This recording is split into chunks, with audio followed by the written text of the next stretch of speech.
گنبد خضرا دیکھوں آپ ہے بے مثل آقا سا کوئی نہیں.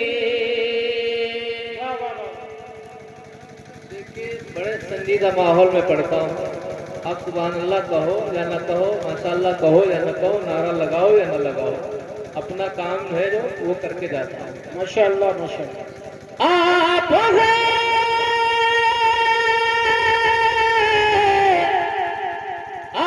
ہیں بے مثل آقا، آپ سا کوئی نہیں.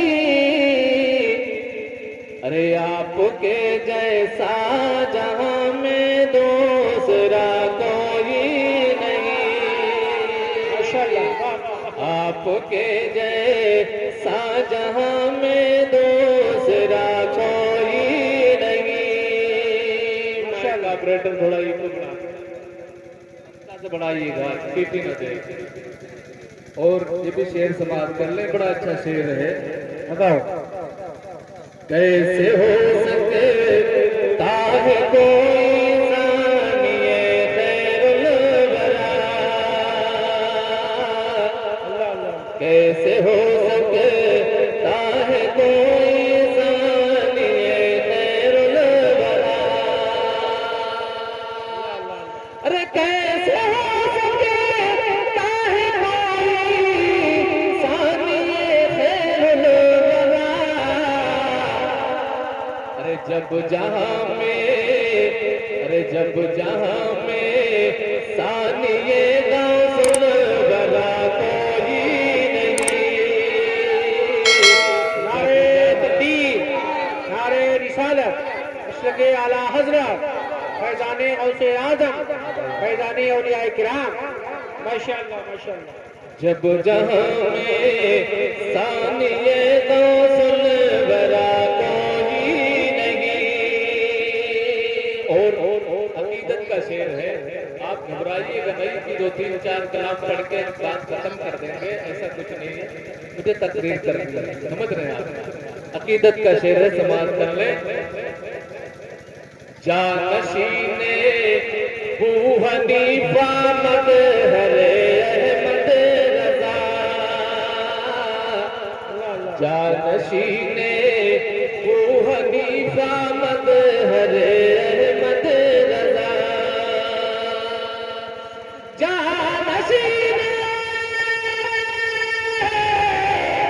جانشین ابو حنیفہ مظہر احمد رضا. ارے مفتی اعظم کے جیسا باصفا کوئی نہیں. ماشاءاللہ ماشاءاللہ. مفتی اعظم کے جیسا باصفا کوئی نہیں. آپ ہیں بے مثل آقا سا کوئی نہیں. آخری شعر سماعت کر لیں. بتاؤ بتاؤ. ماشاءاللہ. اور یوں تو دنیا میں ہزاروں ہیں ثنا خوان نبی. یوں تو دنیا میں ہزاروں ہیں ثنا خوان نبی. یوں تو دنیا میں ہزاروں ہیں ثنا خوان نبی. ارے لیکن ان میں ثانیہ احمد رضا کوئی نہیں. لیکن نعرے تکبیر، نعرے رسالت، مسلک اعلیٰ حضرت. واہ واہ واہ، سبحان اللہ. لیکن ان میں ثانیہ احمد رضا کوئی نہیں. آپ ہیں بے مثل آقا سا کوئی نہیں. ماشاءاللہ ماشاءاللہ.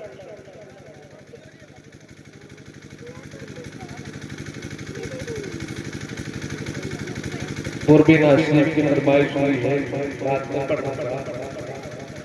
کے لیے بلایا ہے ہمیں وہ سمجھیں۔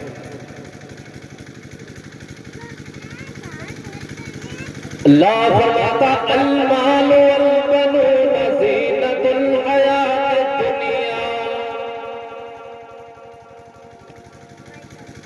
مال اور اولاد دنیاوی زندگی کی دیب و زینت ہے۔ جسے مال مل جائے، جسے اولاد مل جائے، اسے دنیا کی زیب و زینت مل گئی، اور جسے مال نہ ملے، اولاد نہ ملے، اسے دنیا حاصل نہیں ہوئی، اسے دنیا حاصل نہیں ہوئی۔ انسان کے لیے مال بھی ضروری ہے، اولاد بھی ضروری ہے۔ تو مال ضروری ہے، کیسا مال ہو، اور اولاد ہو تو کیسی اولاد ہو۔ مال وہ جو رب کی راہ میں خرچ کرنے والا ہو، نیک راہ میں خرچ کرنے والا ہو، اور اولاد ایسی ملے، لڑکا ہو یا لڑکی، ایسی اولاد ملے کہ جس سے انسان کی آخرت سنور جائے، آخرت بن جائے۔ رب کی بارگاہ میں دعا کرو کہ اے اللہ اگر مال دینا تو مال ایسا دے کہ رب کی راہ میں خرچ کرنے والا ہو، ایسا مال نہ ہو کہ زندگی، دنیاوی زندگی اور اخروی زندگی تباہ ہو جائے، برباد ہو جائے۔ کیوں؟ اس لیے کہ مال اللہ نے قارون کو بھی دیا تھا، مال اللہ نے فرعون کو بھی دیا تھا، شداد کو بھی دیا تھا، نمرود کو بھی دیا تھا، لیکن آج ان کا نام لینے والا نہیں ہے کوئی، دنیا سے مٹ گئے، نام و نشان ختم ہو گیا۔ تو رب کی بارگاہ میں دعا کرو کہ مال اگر اللہ دے تو ایسا مال دے کہ رب کی راہ میں خرچ کرنے والا ہو، اور اولاد دے تو ایسی اولاد ہو کہ جس سے آخرت بن جائے، آخرت سنور جائے۔ ایسی اولاد نہ دے کہ دنیا میں بھی ذلت ہو اور آخرت میں بھی رسوائی۔ دیکھیے کچھ حقوق ایسے ہیں جو ماں باپ پر اولاد کے ہیں، اور کچھ حقوق اولاد کے ماں باپ پر، ماں باپ کے حقوق اولاد پر ہے۔ یہی دنیاوی زندگی ہے۔ اللہ کے محبوب فرماتے حدیث نبوی میں، آقا فرماتے ہیں کہ ماں باپ پر اولاد کے کیا حقوق ہیں۔ آقا فرماتے من کان ولدا لہ اولاد، آقا فرماتے کہ جس کے یہاں لڑکا ہو، جس کے یہاں بچہ پیدا ہو، تو ماں باپ پر اولاد کے 3 حقوق ہیں۔ کیا حقوق ہیں؟ بولو ذرا، کیا حقوق ہیں؟ 3 حقوق ہیں۔ پہلا حق کیا آقا فرماتے ہیں فَلْيُحْسِنْ اسْمَهُ، جس کے یہاں لڑکا ہو یا لڑکی، بچہ ہو یا بچی، تو ماں باپ کو چاہیے کہ سب سے پہلے اس کا اچھا نام رکھیں۔ کیا کریں؟ اس کا اچھا نام رکھیں۔ کلو، مگرے، بدھا، گڈو، پپو یہ نام نہ رکھیں۔ صحابہ کرام، انبیاء کرام، تابعین کرام، ائمہ مجتہدین، اولیاء کاملین کے نام پہ نام رکھیں۔ ان کے نام پہ نام رکھے جائیں گے تو اس کی تاثیر اس کے ساتھ شامل ہوگی۔ اور دوسرا فائدہ یہ ہوگا کہ جب آپ اپنی آئی ڈی بنوانے جائیں گے تو آئی ڈی میں بھی گڑبڑی نہیں ہوگی۔ آج اگر کسی کو پوچھنا ہو، ایڈریس پوچھنا ہو کسی کے بارے میں کہ یہ فلاں کا نام کیا ہے، تو آدھار پہ تو کچھ ہے لیکن یہاں کچھ ہے، پتہ چلا وہ آدھار سے پوچھ رہا ہے پورا گاؤں پھر کے گھوم لیا دیکھ لیا لیکن وہ مل نہیں. پھر آخر میں پتہ چلا اس کا نام تو گڈو ہے. او میرے ملت کے نوجوانوں اگر اللہ نے اولاد دی ہے تو اولاد کا حق ادا کرو. سب سے پہلا حق یہ آقا فرماتے ہیں فَلْيُحْسِنْ اسْمَهُ اس کا اچھا نام رکھو. آقا فرماتے دوسرا حق یہ ہے حدیث کے الفاظ بتا رہے ہیں. آقا فرماتے ہیں وَأَدِّبُهُ اور دوسرا حق یہ ہے کہ اس کو اچھی تعلیم و تربیت دی جائے. اسے علم سے آراستہ اور پیراستہ کیا جائے. اسے جاہل نہ رکھا جائے. اسے علم دین مصطفیٰ سکھایا جائے. یہ دوسرا حق ہے. اور تیسرا حق کیا آقا فرماتے ہیں فَإِن بَلَغَا فَلْيُزَوِّجْهُ تیسرا حق کیا ہے آقا فرماتے ہیں کہ اگر لڑکا ہو یا لڑکی اگر بالغ ہو گئی ہے تو آقا فرماتے ہیں کہ اس کا نکاح کیا کر دو. اس کا نکاح کر دو, رشتہ کر دو, شادی کر دو. اور اگر نکاح نہیں کیا آگے آقا فرماتے ہیں فَإِن بَلَغَا وَلَمْ يُزَوِّجُهُ فَإِنْ أَصَابَ إِثْمًا فَإِثْمُهُ عَلَىٰ أَبِيهِ.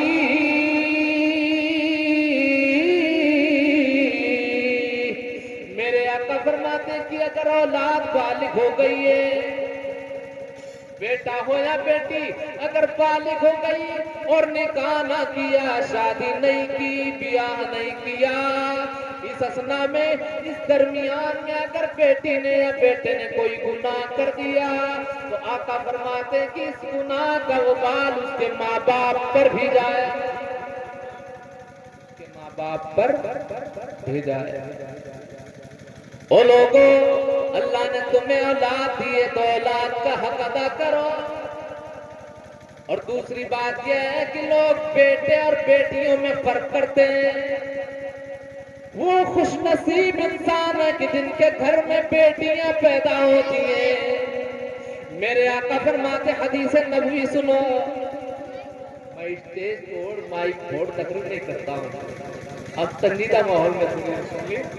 حدیث نبی میں آقا فرماتے ہیں من کانت لہو انسا. میرے آقا فرماتے ہیں جس کے یہاں بیٹا پیدا ہو بڑی خوشی مناتا, بہت لنگر لوٹاتا, لیکن جب بیٹی پیدا ہو جاتی ہے نا تو چہرے پہ جھریاں پڑ جاتی ہیں, پیشانی شکن آلودہ ہو جاتی ہے, منہ بن جاتا ہے. میرے آقا فرماتے ہیں من کانت لہو انسا فلم یؤتیہا ولم یغنیہا ولم یؤثر علیہا ولدہ. میرے پیارے آقا نے فرمایا کہ جس کے یہاں بچی پیدا ہو, جس کے یہاں بیٹی پیدا ہو. عرب کا دستور کیا تھا؟ عرب کے اندر جب کوئی بیٹی پیدا ہوتی تھی تو زندہ درگور کر دیتے تھے, زندہ دفن کر دیتے تھے. عرب کے لوگ اپنا داماد نہیں بنانا چاہتے تھے. عرب کے لوگوں کا یہ دستور تھا کہ کوئی میری بیٹی اگر جنگ ہو جائے تو میری بیٹی جنگ میں مخالفین کی قید میں نہ آ جائے, کوئی ہمارا داماد نہ بنے. اس لیے بیٹی کے پیدا ہوتے ہی زمین میں دفن کر دیا جاتا تھا, زندہ گاڑ دیا جاتا تھا. لیکن جب میرے آقا آئے, میرے آقا کی ولادت ہوئی تو سرکار نے فرمایا لوگوں اپنی بیٹیوں کو زندہ دفن نہیں کرنا. آقا فرماتے ہیں من کانت لہو انسا فلم یؤتیہا. جس کے یہاں بچی پیدا ہو تو وہ اسے زندہ درگور نہ کرے, زندہ دفن نہ کرے. ولم یغنیہا اور بیٹی کو کبھی حقارت کی نظر سے نہ دیکھے, گری ہوئی نظر سے نہ دیکھے. آج لوگوں کا دستور یہ بن چکا ہے کہ اگر بیٹا سامنے سے آ رہا ہے تو بیٹے کو گلے سے پہلے لگائے گا، بیٹی کو بعد میں لگائے گا، اور اگر پوچھو تو کہتا بیٹا بڑھاپے کا سہارا، بیٹا میری لاٹھی ہے، میرے کام آئے گا، مجھے کما کے کھلائے گا۔ لیکن یاد رکھو کوئی ضروری نہیں ہے کہ بیٹا تمہیں کما کے کھلائے، یا بیٹا تمہارے لیے سہارا بنے، یا بیٹا تمہارے لاٹھی بنے، ہو سکتا ہے وہی لاٹھی تم پر بھی برسائے۔ اس لیے میرے آقا فرماتے ہیں کہ بیٹے اور بیٹیوں میں فرق نہ کیا کرو، اپنی بیٹی کو گری ہوئی نگاہ سے نہ دیکھو، وَلَمْ يُؤْثِرْ عَلَيْهَا وَلَدَهُ، اور اپنی بیٹی پر اپنے بیٹے کو ترجیح نہ دیا، یعنی اپنے بیٹے کو زیادہ مت خیال کرو اپنی بیٹی کے مطابق، بیٹے اور بیٹیوں میں فرق مت کرو۔ آگے آقا فرماتے حدیث نبوی کے الفاظ، آقا فرماتے اگر کسی نے ایسا کیا کہ جس کے یہاں بچی پیدا ہوئی اور اس نے اسے زندہ درگور نہیں کیا، اور اس کو اہانت کی نظر سے نہیں دیکھا، حقارت کی نظر سے نہیں دیکھا، اور اپنے بیٹے کو اس پر ترجیح نہیں دی، تو آگے آقا فرماتے ہیں فَأَدْخَلَهُ اللَّهُ الْجَنَّةَ،